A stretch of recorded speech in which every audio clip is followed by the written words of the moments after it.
অতিরিক্ত গতির মর্মান্তিক পরিণতি। ১২ নম্বর জাতীয় সড়কে নিয়ন্ত্রণ হারিয়ে ডিভাইডারে সজোরে ধাক্কা মেরে উল্টে গেল দ্রুতগতির একটি যাত্রীবাহী বাস। শনিবার কৃষ্ণনগর কোতোয়ালি থানা সংলগ্ন ১২ নম্বর জাতীয় সড়কে এই ভয়াবহ দুর্ঘটনাটি ঘটে।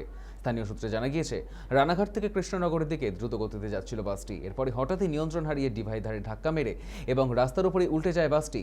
বাসে থাকা প্রায় ২০ থেকে ২৫ জন যাত্রীর মধ্যে গুরুতরভাবে জখম হয়েছেন কমপক্ষে ১০ জন। স্থানীয় বাসিন্দা ও পুলিশের সহায়তায় আহতদের দ্রুত কৃষ্ণনগর শক্তিনগর জেলা হাসপাতালে নিয়ে যাওয়া হলে চিকিৎসকেরা একজনকে মৃত বলে ঘোষণা করেন। বাকি আহত যাত্রীদের চিকিৎসা চলছে শক্তিনগর হাসপাতালে। খবর পেয়ে কোতোয়ালি থানার পুলিশ ঘটনাস্থলে পৌঁছে উল্টে যাওয়া বাসটিকে উদ্ধার করে থানায় নিয়ে যায়। দুর্ঘটনার সময় সিসিটিভি ফুটেজ খতিয়ে দেখে তদন্ত শুরু করেছে পুলিশ।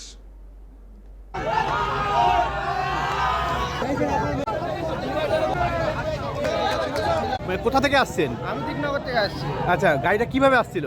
একদম এত বেগে আসছিল, মানে সে বলার কথা না, মানে এত স্পিডে আসছিল।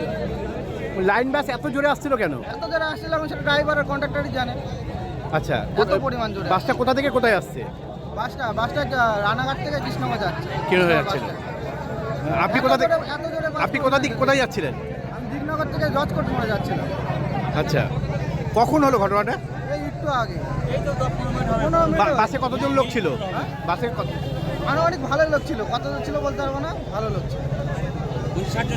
কি আরে যে কতজন আহত হয়েছে? কত খুঁটিয়ে বলতে পারবো না, আমি ওদিক পানে গিয়েছিলাম।